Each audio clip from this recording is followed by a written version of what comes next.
नमस्कार, जनता टीवी देख रहे हैं आप। मैं हूं आपके साथ वरुण गोयल। 4 साल बनाम 15 साल, अब क्योंकि ये बात कुछ आगे चली गई है। कांग्रेस अग्निपथ योजना का विरोध कर रही है। हरियाणा के पूर्व मुख्यमंत्री और राजनीति के पुराने खिलाड़ी भूपेंद्र सिंह हुड्डा ने बड़ी बात कही। उन्होंने कहा कि अगर कांग्रेस की सरकार बनती है तो अग्निपथ योजना को हटाकर सेना में भर्ती के पुराने नियम लागू किए जाएंगे और सेना के जवान 4 साल की बजाय 15 साल तक ड्यूटी कर सकेंगे। कांग्रेस ने मौका देखा और ये बात कही है। भूपेंद्र सिंह हुड्डा ने इसे सही वक्त पर एक मास्टर स्ट्रोक मारा है, ऐसा माना जा रहा है। भूपेंद्र सिंह हुड्डा का यह ऐलान आगामी चुनाव में युवाओं को हितैषी बन फिर से सूबे की सत्ता हासिल करने की उम्मीद की तरफ इशारा कर रहा है। लेकिन कांग्रेस का यह सियासी दाव कितना बड़ा है ये तो आगे देखना होगा। लेकिन उससे पहले समझते हैं कि भूपेंद्र सिंह हुड्डा ने 15 साल का जिक्र किया है, उसके मायने क्या हैं और क्या वाकई स्थिति 4 साल बनाम 15 साल की हो गई है, उस पर चर्चा करेंगे। उससे पहले आपको एक रिपोर्ट दिखाते हैं।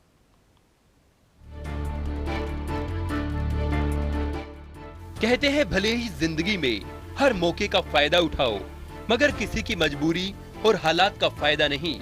लेकिन बात अगर राजनीति की हो तो यहाँ मजबूरी और हालात दोनों का फायदा उठाने में देर नहीं होती। इन दिनों अग्निपथ योजना को लेकर युवाओं में आक्रोश है, जो सरकार की इस नीति का विरोध कर रहे हैं। लोहा गर्म है और कांग्रेस ने मौके को भांपते हुए हथौड़ा मार दिया।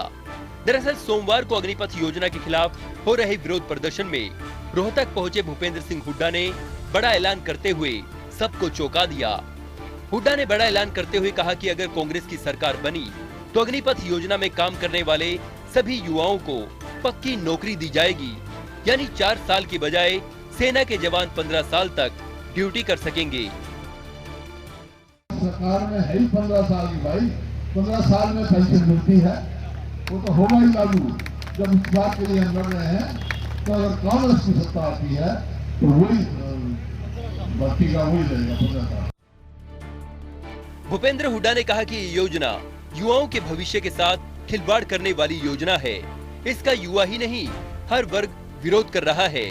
सरकार को चाहिए कि इस योजना को जल्द से जल्द वापस लिया जाए। अगर सरकार उन्हें केवल 4 साल बाद सेना से बाहर कर देगी तो यह उनके भविष्य के साथ खिलवाड़ होगा। इससे देश की सुरक्षा भी कमजोर होगी, जिसका खामियाजा पूरे देश को भुगतना पड़ेगा। ना तो देश के हित में है, ना फौज के हित में है और ना ही भाई युवाओं के हित में है। हमारे युवाओं के भविष्य के साथ खिलवाड़ होगी। भूपेंद्र हुड्डा राजनीति के मंझे हुए खिलाड़ी हैं, जो मौका और हालात भांपकर प्रदेश की सियासी शतरंज पर अपने मोहरे इस तरह चलते हैं कि सामने वाले खिलाड़ी को एक ही बार में शह और मात दे दें। अब हुड्डा का ये दाव कितना भारी पड़ता है या सत्ता पक्ष हुड्डा के इस दाव की काट निकाल पाती है, ये देखने वाली बात होगी। ब्यूरो रिपोर्ट, जनता टीवी।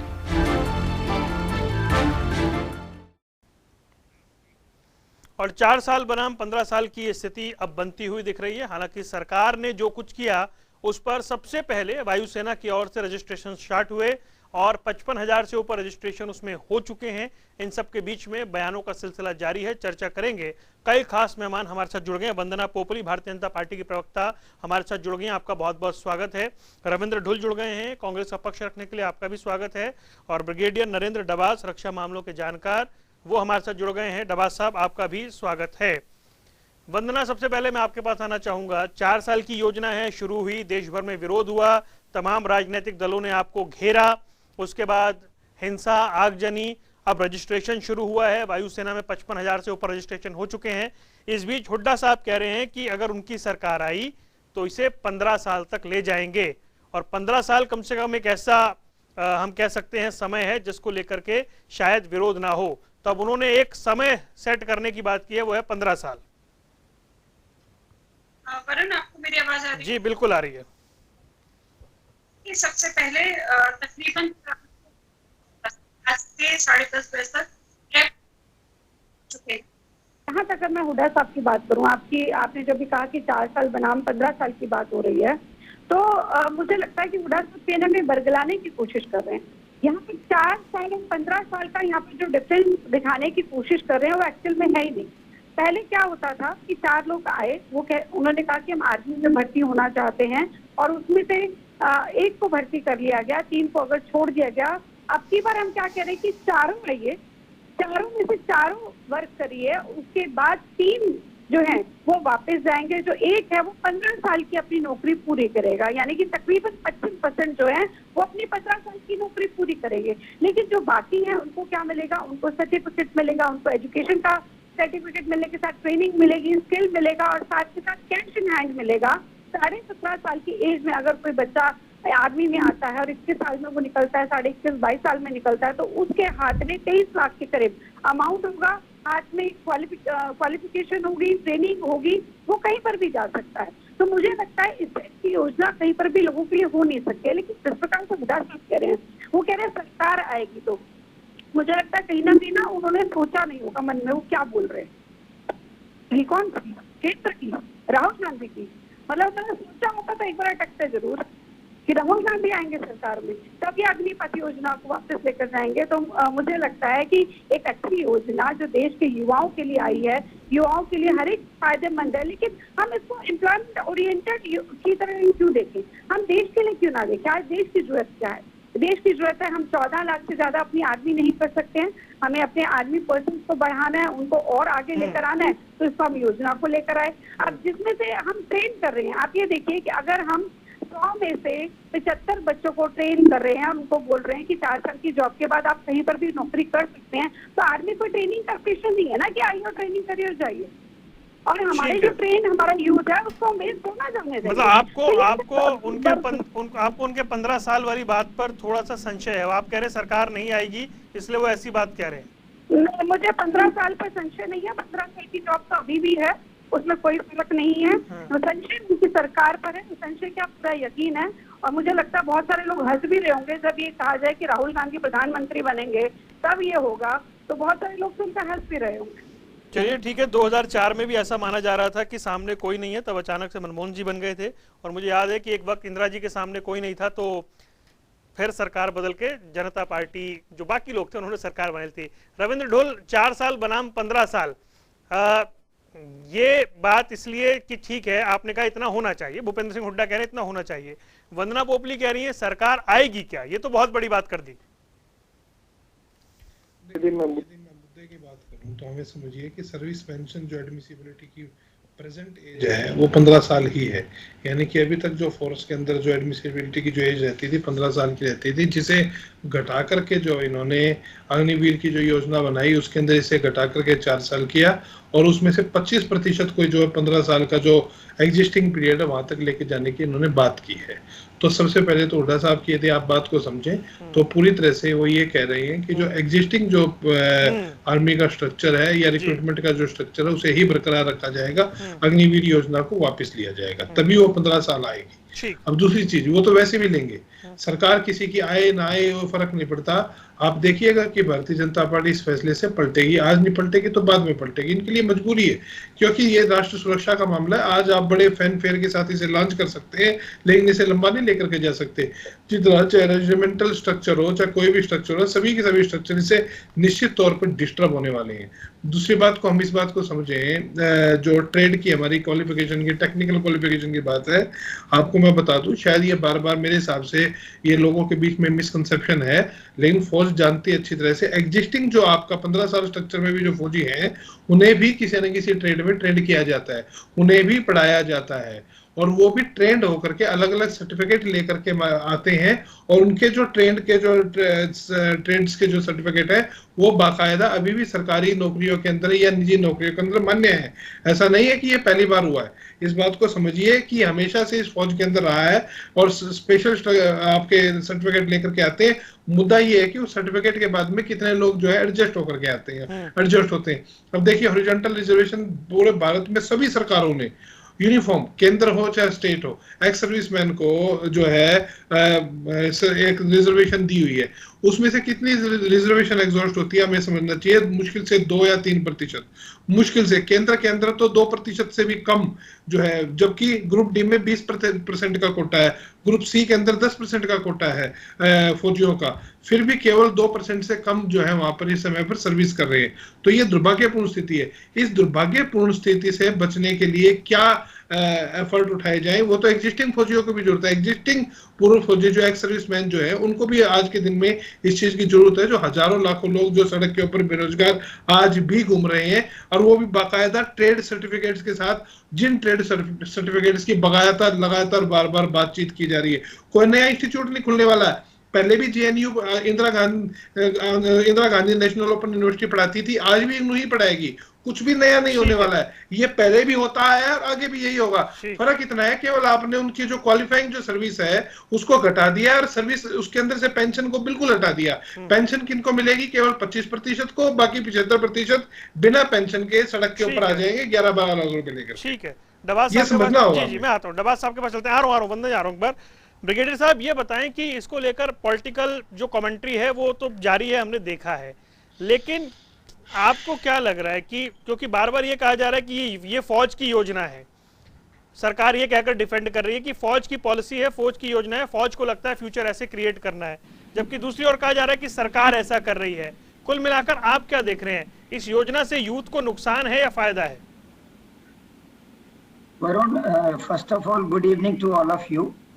जी सर। मैं इसको दो हिस्सों में बात करूंगा जी। एक बात करूंगा हमें बॉर्डर की देखभाल करने की मैक्रो लेवल पे, और दूसरी बात करूंगा कि जवान के लेवल पे या यूनिट के लेवल में ये कैसे इफेक्ट होगा।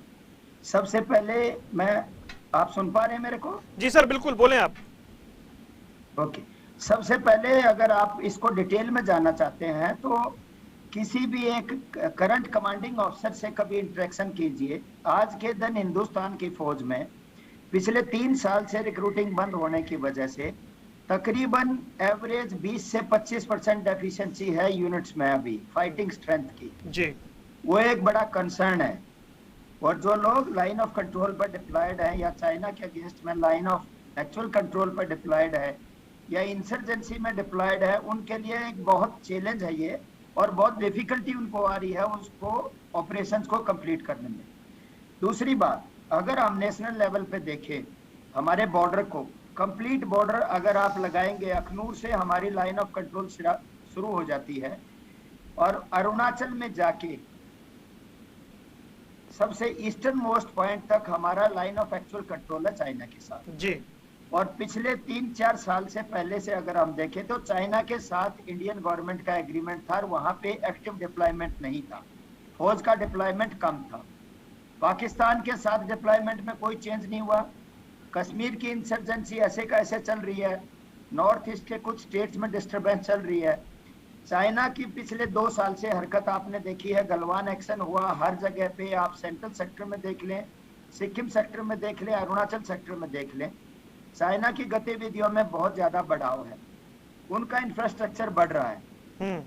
हम सरप्राइज है एक फौजी होने के नाते, एक्स फौजी होने के नाते, कि जहां पे गवर्नमेंट ने फोर्सेस की, आर्म्ड फोर्सेस की, स्पेशली इन्फेंट्री की स्ट्रेंथ को बढ़ाना चाहिए था, यहाँ पे ये घटाने की बात कर, तो ये मैं समझता हूँ कि देश के लिए बिल्कुल ठीक नहीं है। आपने रशियन और यूक्रेन वॉर में देखा, रशिया के पास टेक्नोलॉजी की कमी नहीं है, उनके पास फायर पावर की कमी नहीं है, लेकिन जो भी एरिया उन्होंने छोड़ दिया और उसको ऑक्यूपाई करके नहीं रखा, वहां पे यूक्रेन वापस आ गई।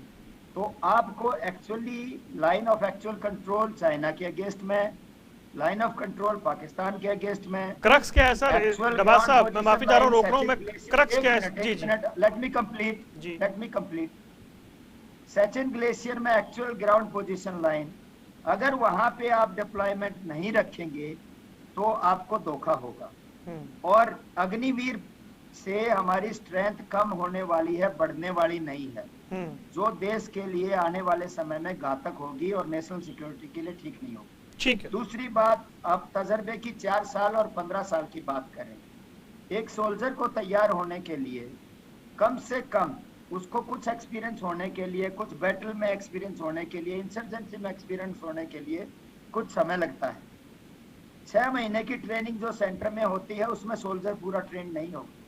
9 महीने की ट्रेनिंग में आज के दिन जो होता था उसमें भी वो बेसिक सेक्शन वेपन में ट्रेन होता था, उसके बाद उसको platoon weapons, company weapon, battalion sport weapon की तैयारी करनी पड़ती है, उनकी सिखलाई करनी पड़ती है, उसके लिए 1.5 साल, 2 साल और लग जाते। तो अगर 4 साल में 2 साल अगर वो वेपन की ट्रेनिंग कर रहा है तो आप उसको क्या यूटिलाइज करेंगे जी। कोई यूटिलाइजेशन नहीं होगा। और अगर आप अग्निवीर को डिटेल में अगर आप देखेंगे तो धीरे धीरे आर्मी की स्ट्रेंथ कम होती जाएगी, डिफेंस की स्ट्रेंथ कम होती जाएगी, वो देश के लिए ठीक नहीं है। ठीक है सर, हमें नेशनल सिक्योरिटी के लिए फाइनेंशियल मैटर को गवर्नमेंट को इससे ऊपर उठ के देखना पड़ेगा। और मैं समझता हूं कि अग्निवीर बिल्कुल फौज के लिए ठीक नहीं है, जो प्रेजेंट सिस्टम है। ठीक है नवाज साहब, अगर अग्निवीर को गवर्नमेंट चलाना चाहती है तो कोई एक सैंपल के तौर पे किसी जगह पहले पायलट प्रोजेक्ट के तौर पर चलाना चाहिए। ठीक है, ठीक है। हाँ जी। वंदना पोपली, आपने सुना, अब आप जवाब दें, क्योंकि कहा यह जा रहा है कि शायद और थोड़ी रिसर्च हो सकती थी और लोगों से कम्युनिकेट किया जा सकता था, तब जाकर ये योजना आती तो बेहतर रहता। देखिए वरुण, मैं एक बात का जवाब दूंगी। सबसे पहले रविंद्र ढुल जी बहुत समझदार प्रवक्ता हैं, लेकिन उन्होंने अपनी जितनी भी बात की उन्होंने सिर्फ एम्प्लॉयमेंट को लेकर कही। तो आर्मी सिर्फ एम्प्लॉयमेंट जनरेशन का जरिया नहीं है, हम देश के लिए कुछ करें और देश हमारे लिए करता ही है हमेशा से ही। अगर सैनिकों की बात करें तो सम्मान हमेशा से होता है, तो इस बार नहीं होगा ये उम्मीद लगाना गलत है। यहाँ पर इन्होंने कहा कि केंद्र सरकार अपने फैसलों से पलटेगी। सबसे पहले केंद्र सरकार का फैसला नहीं है, केंद्र सरकार के सहयोग से आर्मी ने ये फैसला लिया। तीनों आर्मी के जो प्रमुख हैं उन्होंने सामने आकर इसकी जितनी खूबियां उनको यहाँ पर गिनाया, साथ के साथ उन्होंने ये भी कहा कि ये देश के लिए जरूरी क्यों है। तो मुझे लगता है कि सिर्फ हम एम्प्लॉयमेंट जनरेटेड कंपनी ना मानकर देश के लिए सोचें कि देश के लिए इस समय आवश्यकता क्या है। जहाँ तक डबास जी की बात का जवाब मैं यहाँ पर दूं, तो सबसे पहले जो बॉर्डर पर जिस तरह से पहले युद्ध होते थे, अब युद्ध का स्वरूप बदल गया है। हमने यूक्रेन में भी देखा कि किस प्रकार से जो युद्ध है बॉर्डर पर नहीं रह गया। तो हमें और भी ज्यादा ट्रेन लोगों की जरूरत है। लेकिन आपने जो ये कहा ना कि हमारा जो आर्मी है वो ज्यादा होने की बजाय कम हो जाएगी, तो मुझे लगता है कि आप ज्यादा बेहतर जानते हैं, मैं कम जानती होंगी, लेकिन जितना मेरे को मालूम है उस हिसाब से हमारा जो नंबर है 14 लाख आर्मी का है। इंटरनेशनल नॉर्म्स के हिसाब से उसको बढ़ा नहीं सकते हैं, कम कर सकते हैं। हम यहाँ पर कह रहे हैं कि हम ज्यादा अपॉइंट करेंगे। मान लीजिए कि हम यहाँ पर 4 लोग बैठे हैं, इस समय स्क्रीन पर 4 लोग दिखाई दे रहे हैं, तो 4 में से किसी का सिलेक्शन होता है तो वरुण चले जाते हैं सिलेक्शन के लिए, लेकिन अग्निवीर में चारों के चारों जाएंगे और उसमें से एक आगे बढ़ेगा। तो दूसरी बात, आपने यहाँ पर हथियारों की ट्रेनिंग की बात की, बिल्कुल सही बात है कि 6 महीने की ट्रेनिंग होगी और उसके बाद वो आगे जॉब में आ जाएंगे। लेकिन अभी भी यही सिस्टम है। अभी भी जो मुझे पता चला है, एक जो आर्मी के सर्विसमैन है या जितने भी लोगों से मैंने, अधिकारियों से मैंने बात की है, वो यही सिस्टम है कि जो ट्रेनिंग है, इनिशियल ट्रेनिंग के बाद जो आर्टिलरी है वो साथ के साथ जॉब के साथ सिखाई जाती है। तो उसमें कोई नया पैटर्न नहीं आ रहा है। तो जो लोग आगे बढ़ जाएंगे, आप कह रहे हैं कि 4 साल के बाद 4 साल तक तो वो सीखेंगे, वो कैसे करेंगे? हम तो नंबर घटा ही नहीं रहे। हम कह रहे हैं हमारा 14 लाख आर्मी का नंबर है तो वही का वही रहेगा। उसमें से 25% आगे जाएंगे, वो तो ऑलरेडी ट्रेंड है। और जो बाकी बच्चे बाहर निकलेंगे उनकी ट्रेनिंग को मिसयूज तो होने नहीं देंगे। मुझे मालूम है कि बार बार ये कहा जाता है कि हमें 2.5 फ्रंट पर लड़ने की आवश्यकता है। आपने बहुत सारे एरियाज गिना दिए, पाकिस्तान चाइना को हम जानते हैं, लेकिन बहुत सारे एरिया कंट्री के अंदर है जहाँ पर हमें जरूरत है कि अचानक वॉर के समय में हमें और भी ट्रेन लोग चाहिए होंगे। हमारी इतनी बड़ी पॉपुलेशन है, अगर हमारे पास ट्रेन लोग होंगे तो देश के लिए बेहतर होगा। तो अब वो स्वरूप नहीं रहा कि बॉर्डर पे लड़े और छुट्टी, लड़ाई तो कहीं पर भी होगी। तो ट्रेन से आप एक बच्चा जब निकल कर आता है, वो एज जिसमें ये माना जाता है कि बच्चा बिगड़ जाता है या कहीं और निकल सकता है, या उसकी एजुकेशन की बात है, वहाँ पे एजुकेशन भी मिल रही है, ट्रेनिंग भी मिल रही है, पैसा भी मिल रहा है, साथ के साथ देशभक्ति की भावना भी आ रही है, अनुशासित से रहना भी आ रहा है। तो फिर से कह रही हूँ कि जो आर्मी है वो ट्रेनिंग का जगह नहीं है कि चलो भी फ्री बैठे ट्रेनिंग करा दीजिए। रविंद्र ढुल आ रहा हूँ, एक मिनट रविंद्र जी, ठीक है। इसके पीछे की सोच समझिए, कितनी बड़ी सोच होगी कि हमारे बच्चे अगर ट्रेन रहेंगे तो वो सब जगह हेल्थ के लिए रहेंगे।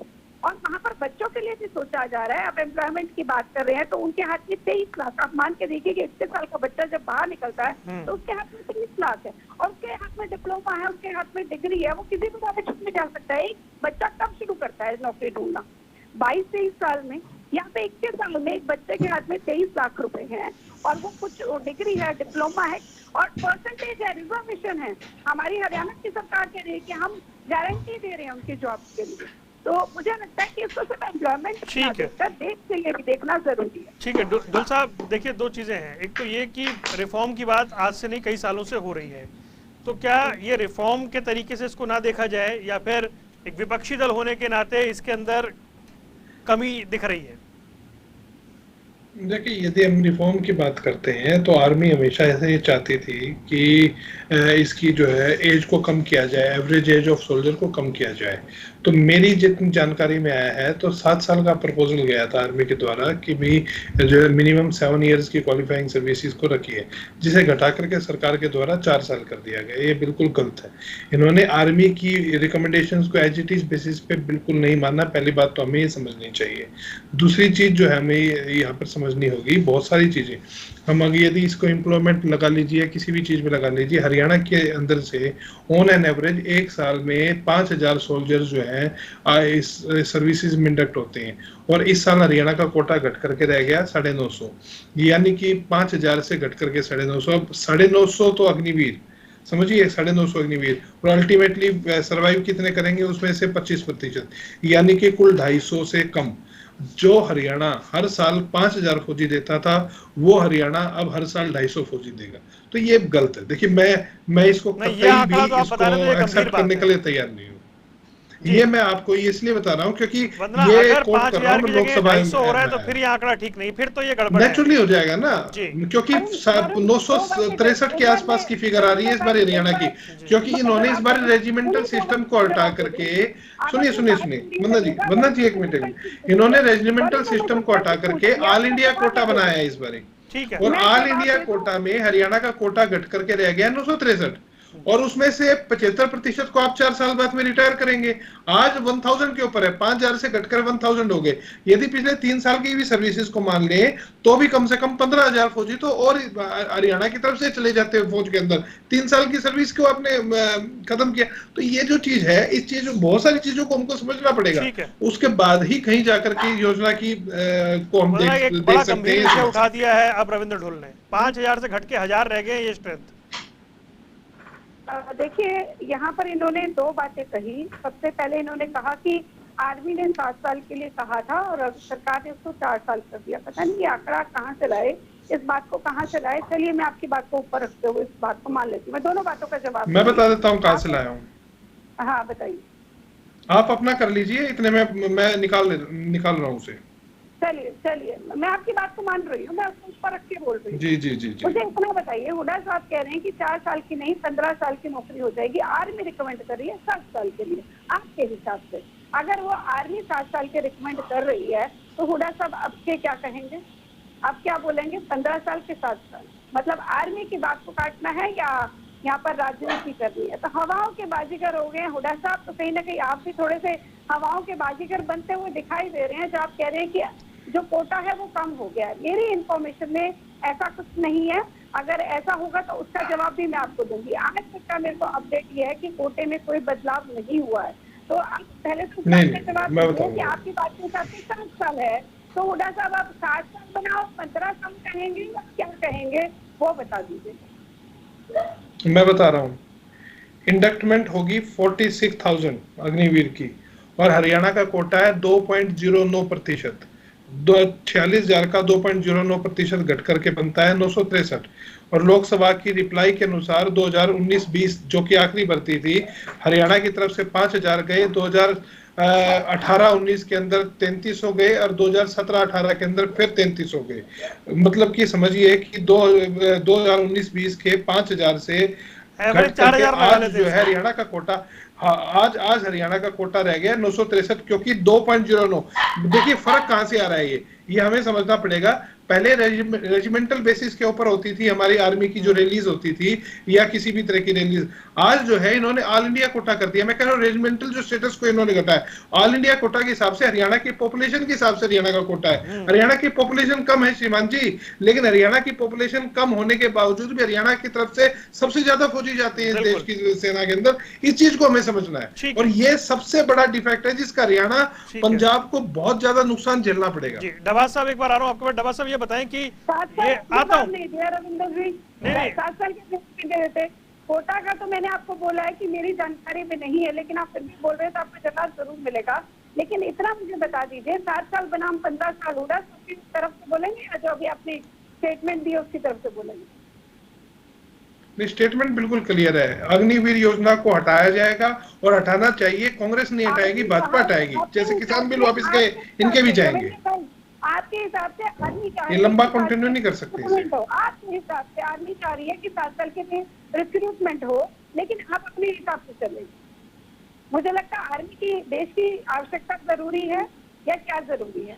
आर्मी को आप एक साइड में कर देंगे, जैसे पहले आप मानते ही नहीं कि सेना ने जो है कोई इस तरह का पराक्रम दिखाया है। मुझे याद है बालाकोट का जो स्ट्राइक हुआ था, तब भी ये पूछा गया था पेड़ गिरे या कौए मरे या क्या हुआ। तो इसी तरह से चलिए मुद्दे पे रहेंगे, नहीं फोकस, बिल्कुल फोकस, वंदना नहीं, बिल्कुल टॉपिक पे रहेंगे। हटा दी जाएगी और आप कहते हैं कि आर्मी ने इसको रिकमेंड किया।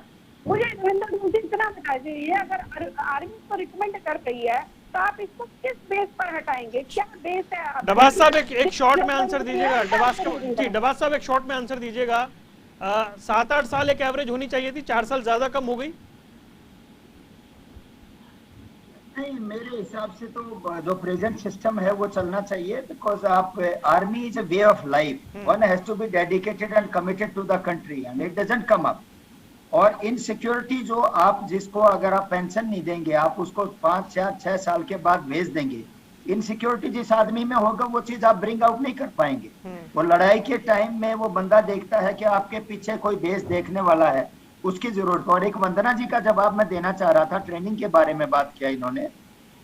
वंदना जी के हिसाब से तो 3 गुना ज्यादा स्ट्रेंथ को हम अभी एनरोल करेंगे। अगर 3 गुना ज्यादा स्ट्रेंथ को एनरोल करेंगे तो हमारा जो आज का ट्रेनिंग स्ट्रक्चर है वो उसको कैपेबल नहीं है अफोर्ड करने के। तो इसका मतलब तो इससे पहले 4 गुना हमें ट्रेनिंग इंफ्रास्ट्रक्चर बढ़ाना पड़ेगा। वो एक्चुअली में ऑन ग्राउंड ऐसा नहीं है। ऑन ग्राउंड अगर आप इसकी स्टडीज में जाएंगे अग्निवीर की स्कीम की, तो स्लोली स्ट्रेंथ घटेगी और घटना ये ठीक नहीं होगा। और ये ध्यान हमने रखना है कि नेशनल सिक्योरिटी पे हमें बजट को ज्यादा नहीं देखना चाहिए, सिक्योरिटी पे पैसा इम्पोर्टेंट नहीं होना चाहिए। और हमें एक ध्यान रखना है, आर्मी में हम लोग चाहे गवर्नमेंट हुड्डा साहब की होगी या गवर्नमेंट बीजेपी की होगी, हम गवर्नमेंट की बात सुनते हैं और जो हमारे बड़े अधिकारी भी अपना पॉइंट आगे प्रोजेक्ट पक्का करते हैं एक बार, लेकिन उसके बाद अगर गवर्नमेंट को इम्प्लीमेंट करना चाहती है तो वो उस पर रजिस्ट नहीं करते।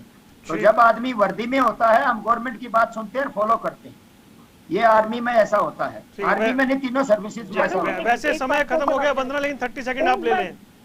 एक बार ये मेरे ख्याल से मेरे पास ये न्यूज है जिसमें क्लियरली लिखा है कि जो कोटा है स्टेट का वो इंटैक्ट रहेगा।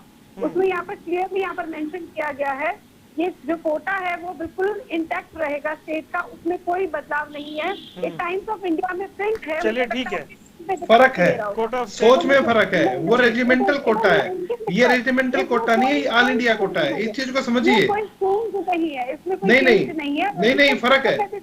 रेजिमेंटल कोटा है, हरियाणा के अंदर जाट रेजिमेंट सबसे ज्यादा बड़ा कोटा, पंजाब के अंदर सिख और पंजाब रेजिमेंट है, राजपूताना राजस्थान के अंदर रेजिमेंटल कोटा है वो, ये ऑल इंडिया कोटा है। फर्क है दोनों में। चलिए सर, इसको भी एक बार क्लैरिफाई करके समझेंगे क्या कुछ है। फिलहाल आज माफी चाह रहा हूँ, करना चाहिए, इसको क्लैरिफाई करने की जरूरत भी है, क्योंकि ये बड़ा गंभीर विषय जो है रविंद्र ढुल ने उठा दिया है। इस पर भी एक डिस्कशन जरूर करेंगे। फिलहाल आज क्योंकि समय की कमी है, तो डबास साहब आपका, ढुल साहब आपका और वंदना पोपली आपका जुड़ने के लिए बहुत बहुत शुक्रिया। तो अग्निपथ योजना में 4 साल बनाम 15 साल की बात हो रही है, यानी कि भूपेंद्र सिंह हुड्डा कह रहे हैं 15 साल मिलने चाहिए। सरकार नई योजना के साथ सामने आई है।